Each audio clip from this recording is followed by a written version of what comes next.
ខ្ញុំឈ្មោះអាឡេងក្មេងប្រុសដែលមុខដូចខ្ញុំបេះបិទនេះណាគឺជាប្អូនប្រុសខ្ញុំដែលមានឈ្មោះថាដុលភាពខុសគ្នាតែមួយគត់របស់យើងនឹងគឺគាត់នឹងមានប្រជ្រុយនៅលើខ្នងដៃតាំងពីតូចនឹងប៉ាម៉ាក់លំអៀងទៅរកគាត់ណាខ្ញុំគិតថាពួកគាត់នឹងគ្រាន់តែអាណិតហើយគាត់នឹងនៅក្មេងទៅខ្ញុំនឹងមិនខ្វល់រហូតដល់ពួកយើងលង់ទឹកទន្លេទាំងពីរនាក់នឹងប្អូនប្រុសអកុសលនឹងបានស្លាប់បាត់គេនឹងសង្គ្រោះបានតែខ្ញុំម្នាក់ក្រុមសង្គ្រោះនឹងហៅប៉ាម៉ាក់មកទទួលពួកគាត់នឹងយំរហូតដើរមិនចង់រួចខ្ញុំទៅតែចង់លួងលោមពួកគាត់នឹងតែចម្លែកណាស់ពេលឃើញខ្ញុំហើយប៉ាម៉ាក់ដែលកំពុងយំសោកសៅស្រាប់តែរំភើបយ៉ាងខ្លាំងវាមានប្រជ្រុយខ្ញុំអោនមុខចោះទាំងរឹងខ្លួនឃើញខ្នងដៃខ្ញុំនឹងប្រឡាក់ភក់មួយដំណក់ខ្លួនខ្ញុំក៏ឡើងរឹងកំព្រឹសតែម្ដងសីតុណ្ហភាពនឹងធ្វើឲ្យខ្ញុំញ័រខ្លួនវិលមុខស្ទើរតែគិតអ្វីលេងចេញឃើញខ្ញុំមិនឆ្លើយតបយូរនឹងម៉ាក់ក៏សម្លឹងមើលដៃគាត់លូកមកខ្នងដៃខ្ញុំនឹងយឺតចង់មើលឲ្យបានច្បាស់មួយរំពេចនោះនឹងរឿងរ៉ាវជាច្រើននឹងបានផុសឡើងនៅក្នុងក្បាលរបស់ខ្ញុំស្រាប់តែនឹកឃើញថាពេលប៉ាម៉ាក់ប្រញាប់អំមាញ់មិញនេះនឹងមិនបានបារម្ភពីសុខភាពខ្ញុំទេតែបែរជាមើលខ្នងដៃខ្ញុំមុនគេតើខ្នងដៃខ្ញុំនឹងមានអ្វីទៅ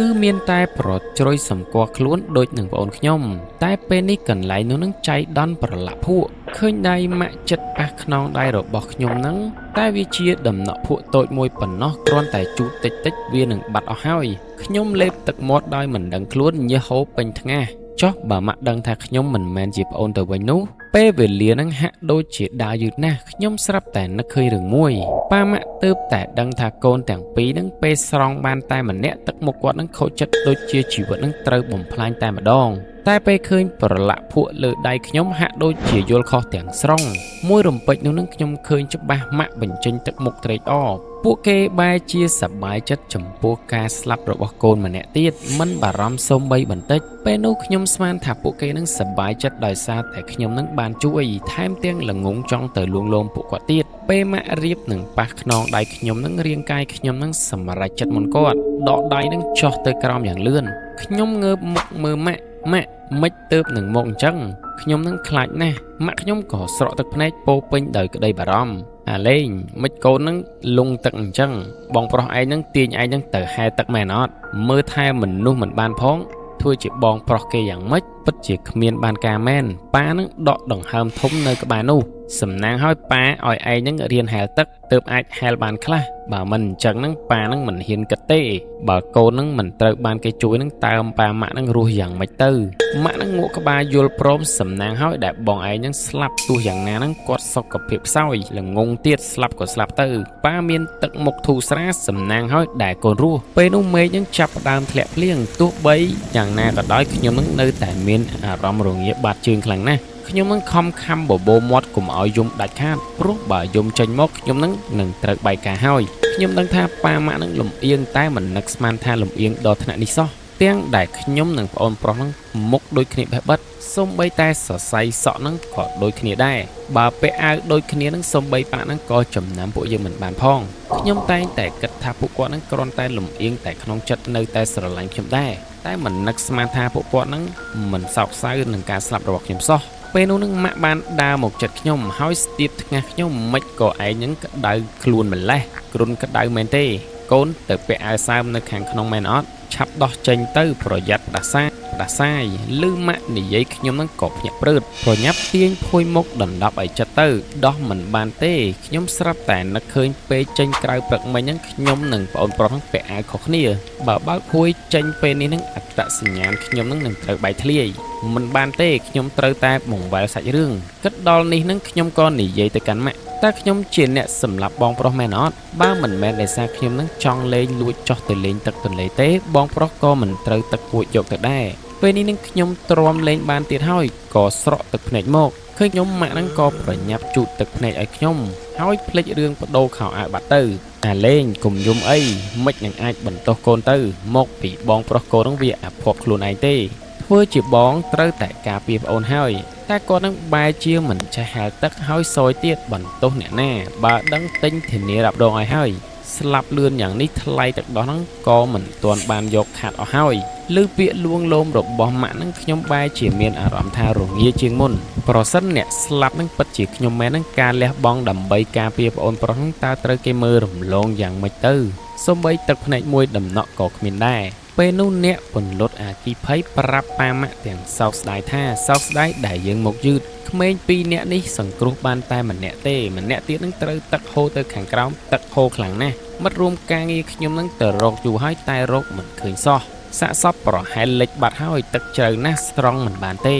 ដំបូងគាត់គិតថាត្រូវប៉ាម៉ាក់នឹងស្ដីបន្ទោសហើយតែអ្វីដែលធ្វើឲ្យគាត់ឆ្ងល់នោះគឺប៉ាម៉ាក់ខ្ញុំនឹងគ្មានអារម្មណ៍សោះពេលដឹងថាខ្ញុំស្លាប់វាមិនស្មើនឹងការអត់បាយល្ងាចផងដែលធ្វើឲ្យពួកគាត់ខ្វល់ខ្វាយប៉ាខ្ញុំនឹងក្រវីដៃមិនបន្ទោសអ្នកទេវាជាកម្មរបស់គេអ្នកនឿយហត់ហើយបើរកឃើញក៏រកទៅបើរកមិនឃើញក៏ហីទៅយើងនាំកូនប្រុសទៅញ៉ាំបាយសិនហើយម៉ាក់នឹងបន្តត្រូវហើ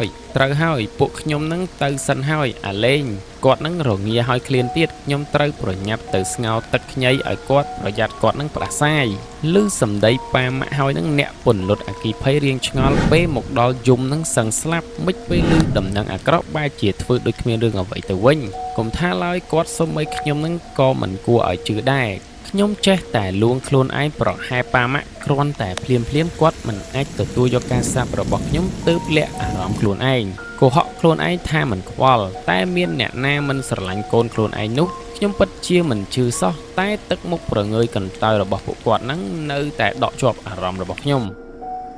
រឿងដំបូងពេលមកដល់ផ្ទះនឹងគឺប្រញាប់បដូរខោអាវប្អូនប្រុសភ្លាមក្រោយពេលបដូរខោអាវរួចនឹងខ្ញុំក៏ដាច់ចិត្តនឹងយកម្ជុលចាក់ខ្នងដៃខ្លួនឯងឈាមនឹងក៏ហូរចេញមកខ្ញុំខំមាត់សង្កត់ចិត្តនឹងបន្តទៅមុខទៀតកាន់តែជ្រៅកាន់តែល្អត្រូវតែបន្សល់ស្នាមបន្ទាប់មកនឹងខ្ញុំនឹងយកប៊ិចខ្មៅនឹងមកចុចលើកន្លែងនោះឲ្យទឹកខ្មៅនឹងចូលទៅក្នុងសាច់ធ្វើឲ្យស្នាមនឹងคล้ายទៅជាពណ៌ខ្មៅខ្ញុំនឹងលើកដៃមកមើលយ៉ាងយកចិត្តទុកដាក់នឹកដល់ទំហំប្រជ្រោយប្អូនប្រុសប្រហែលប៉ុណ្ណឹងហើយគឺបែបនេះឯងពេលនោះនឹងម៉ាក់នឹងក៏ស្រែកហៅពីខាងក្រៅអាលេងចេញមកញ៉ាំបាយបាទខ្ញុំនឹងក៏បង្ហាញដៃយ៉ាងក្លាហានគ្រួសារយើងនឹងពិតជាមានក្តីសុខណាស់ប៉ុន្មានសប្តាហ៍ក្រោយមកនឹងខ្ញុំភ័យផងអរផងតាមពិតការទទួលបានក្តីស្រឡាញ់ពីឪពុកម្ដាយនឹងគឺក្តីសុខបែបនេះសោះមានគេបញ្ចុកបាយមានគេនឹងស្លៀកពាក់ឲ្យប្រឡងឬអត់នឹងក៏មិនអីដែរលុយចាយរាប់មិនអស់ទោះធ្វើអ្វីក៏ដោយក៏ប៉ាម៉ាក់នឹងតែងតែសរសើរជានិច្ចខ្ញុំមានសិទ្ធិខឹងផ្ដេសផ្ដាសម៉ាក់តែងតែលួងលោមខ្ញុំឲ្យតែខ្ញុំធ្វើខ្លួនគួរឲ្យស្រឡាញ់នឹងទោះជារបស់អ្វីនឹងក៏ពួកគាត់ទិញឲ្យដែររាល់សំណូមពររបស់ខ្ញុំនឹងត្រូវបានបំពេញគ្រប់តែម្ដងតែប៉ាម៉ាក់នឹងកាន់តែល្អចំពោះខ្ញុំកាន់តែភ័យខ្លាចថ្ងៃណាមួយត្រូវបែកការដូច្នេះរាល់យប់មុនចូលគេងខ្ញុំត្រូវគិតឡើងវិញម្ដងទៀតថាតើទង្វើថ្ងៃនេះនឹងមានកំហុសឬអត់តើវានឹងដូចទម្លាប់ប្អូនប្រុសខ្ញុំឬអត់រាល់ថ្ងៃនេះនឹងខ្ញុំរស់នៅក្នុងភាពភ័យខ្លាចថ្ងៃណាមួយត្រូវគេចាប់បានសម្ពាធធំពេកនឹងរហូតដល់ខ្ញុំនឹងគេងមិនលក់សោះមិត្តភ័ក្តិពីមុននឹងក៏ខ្ញុំនឹងមិនអាចតាក់ទងបានទៀតសូម្បីមិត្តសម្លាញ់នឹងក៏មិនអាចនិយាយរកព្រោះខ្ញុំនឹងចាំថាប្អូនប្រុសនឹងធ្លាប់និយាយថាគាត់នឹងស្អប់មិត្តសម្លាញ់ខ្ញុំម្នាក់នោះណាខ្ញុំត្រូវតែប្រថុយលេងជាមួយមិត្តភ័ក្តិប្អូននឹងរាល់ថ្ងៃថែមទាំងមិនអាចឲ្យគេនឹងដឹងថាដូរមនុស្សទៀតតែថ្ងៃបែបនេះនឹងមិនបានយូរទេគង់មានថ្ងៃទ្រាំលេងបានហើយថ្ងៃនេះនឹងខ្ញុំនឹងក៏ដាច់ចិត្តប្រាប់ការពិតនឹងទៅប៉ាម៉ាក់ទោះត្រូវប៉ាម៉ាក់វាយស្ដីក៏ព្រមដែរខ្ញុំនឹងមិនចង់ធ្វើជាអ្នកផ្សេងទៀតទេខ្ញុំចង់ធ្វើជាខ្លួនឯងវិញរួចខ្ញុំក៏ដើរទៅមុខបន្ទប់ប៉ាម៉ាក់ក៏ឮប៉ាម៉ាក់នឹងកំពុងនិយាយគ្នាក្នុងបន្ទប់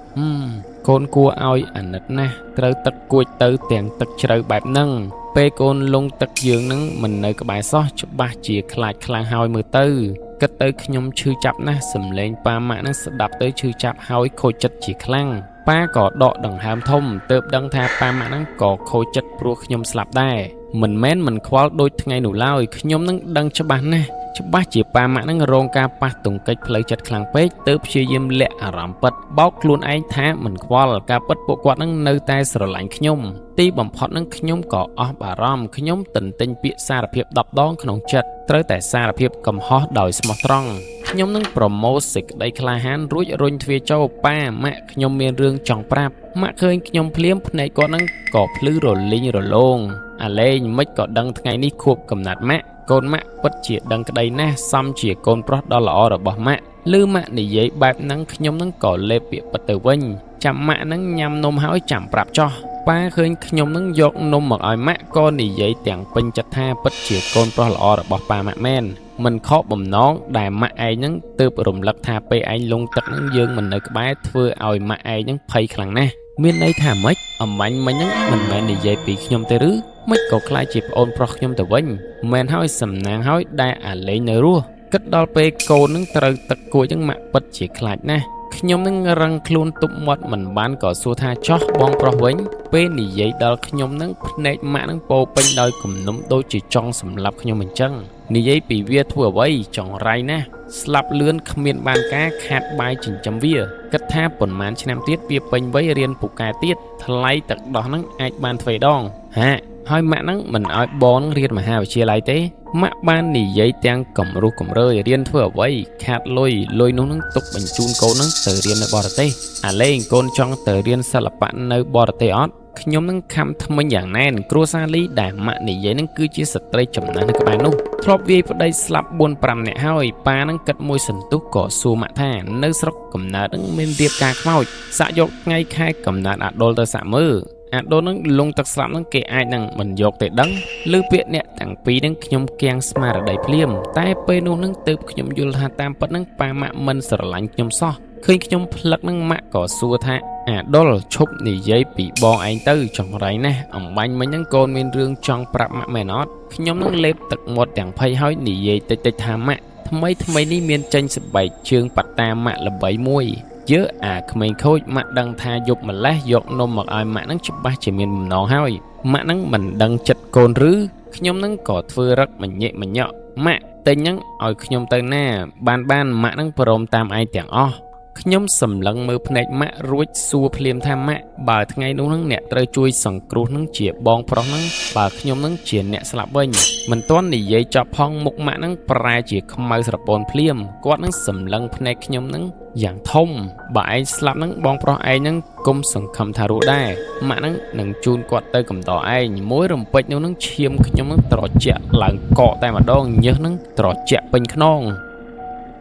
លុះដល់ពេលយប់នឹងប៉ាស្រាប់តែបបួមុតទឹកជាមួយគ្នាអាដុលបន្តិចទៀតមុតទឹកជាមួយនឹងប៉ាណាប៉ាខ្ញុំធំហើយតាមិនមែនទេអាដុលពីមុនឯងនឹងមុជទឹកជាមួយប៉ានឹងរាល់ថ្ងៃហេតុអ្វីតាំងពីលងទឹកលើកមុនមកនឹងបែរជាមួយទឹកម្នាក់ឯងទៅវិញឬប៉ានិយាយបែបនេះខ្ញុំភ្ញាក់ផ្អើលយ៉ាងខ្លាំងមែនហើយពីមុនអាដុលតែងតែមុជទឹកជាមួយនឹងប៉ាជាម៉េចបដិសេធមិនបានទេបើមិនចង់ឲ្យបែកការក្នុងបន្ទប់ទឹកនឹងពោពេញដោយចំហាយទឹកខ្ញុំនឹងប្រយ័ត្នប្រយែងនឹងយកពពុះសាប៊ូបិទបាំងខ្លួនព្យាយាមបិទបាំងឲ្យចិត្តប៉ានឹងបណ្ដាដោះខ្លួនឲ្យខ្ញុំបណ្ដានិយាយពីរឿងរីករាយការពីក្មេងនិយាយសុកនឹងគាត់ស្ងាត់មាត់ឈឹងខ្ញុំនឹងងាកមើលទាំងឆ្ងល់ឃើញប៉ានឹងសម្លឹងខ្ញុំដោយកៅភ្នែកខ្មៅងងឹតគ្មានទឹកមុខទាល់តែសោះខ្ញុំមើលតាមខ្សែភ្នែកគាត់នឹងប្រជ្រុយលើខ្នងដៃខ្ញុំនឹងត្រូវលាងជ្រុះអស់ពាក់កណ្ដាលខ្ញុំនឹងត្រជាក់ខ្លួននឹងញ័រទៅត្រេតប៉ាធ្វើមុខខ្មៅងងឹតហើយសួរថាហេតុអ្វីនឹងប្រជ្រុយឯងជ្រុះឯងនឹងគឺជាអាលេងមែនអត់ឬប៉ាសួលដេញដោលបែបនេះនឹងមានភាពភ័យខ្លាចចម្លែកនឹងលុកលុយចិត្តខ្ញុំបេះដូងខ្ញុំនឹងលោតខុសធម្មតាប្រាប់ប៉ាមកមើលតើឯងនឹងពិតជាអាលេងមែនអត់ប៉ានឹងមិនបន្ទោសកូនទេខ្ញុំនឹងលេបទឹកមាត់ដោយមិនដឹងខ្លួនចង់ម្រាមដៃនឹងឡើងតឹងឡើងត្រជាក់តែម្ដងប៉ាតាប៉ានឹងកំពុងតែនិយាយអ្វីខ្ញុំនឹងស្ដាប់មិនយល់ទេ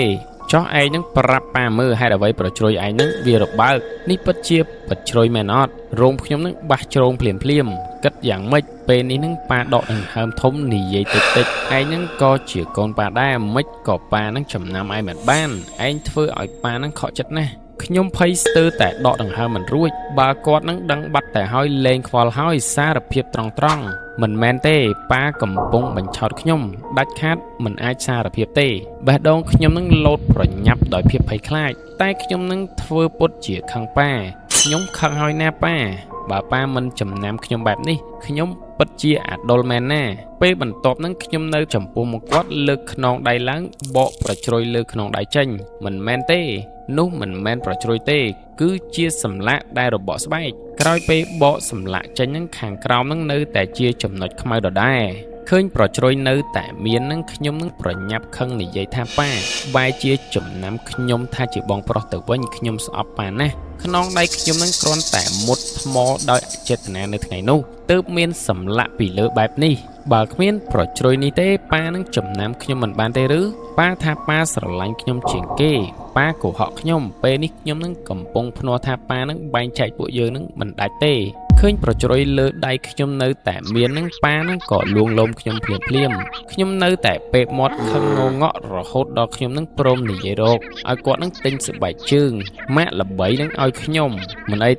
ទេចាំស្អែកប៉ានឹងទិញស្បែកជើងនឹងឲ្យឯងពេលត្រឡប់មកបន្ទប់វិញខ្ញុំចូលក្នុងភួយមើលប្រជ្រុយលើដៃតែមានអារម្មណ៍ថាភ័យខ្លាំងណាស់សំណាងល្អដែលខ្ញុំនឹងប្រយ័ត្នតែងតែយកពេជ្រខ្មៅនឹងចាក់មុខរបួសធ្វើបែបនេះរហូតសាច់ខ្ញុំនឹងក៏ប្រែជាពណ៌ខ្មៅឯងតែកម្ដៅនៅក្នុងបន្ទប់ទឹកនឹងក្តៅខ្លាំងខ្ញុំនឹងខ្លាចលៀងទៅវាហាពណ៌បាត់ហើយទឹកមុខប៉ាអមាញ់មិញនេះគឺពិតជាគួរឲ្យខ្លាចណាស់ហាក់បីដូចជាបើខ្ញុំហ៊ានសារភាពនឹងគាត់នឹងសង្កត់ក្បាលខ្ញុំនឹងចូលទៅក្នុងអាងទឹកឲ្យលង់ស្លាប់តែម្ដងទោះលើកនេះខ្ញុំអាចឆ្លងផុតតែក្តីកង្វល់នៅតែមាននៅក្នុងចិត្តហេតុអ្វីប្អូនប្រុសត្រូវគេជួយឯខ្ញុំនឹងស្លាប់គឺសមទៅវិញខ្ញុំនឹកឃើញសម្ដីប៉ាគាត់ថាបើប្អូនប្រុសស្លាប់នឹងខ្ញុំក៏មិនស័ក្តិសមរស់នៅលើលោកនេះដែរខ្ញុំនឹកឃើញសម្ដីប៉ាមួយទៀតថានឹងយកខ្ញុំនឹងទៅរៀបការជាមួយនឹងខ្មោចដើម្បីបានលុយចូលផ្ទះពេលនេះខ្ញុំមានអារម្មណ៍ថាកំសត់ណាស់រស់នៅត្រូវគេយកទៅដូរថ្លៃទឹកដោះស្លាប់ទៅត្រូវគេយកទៅរៀបការជាមួយនឹងខ្មោចទៀត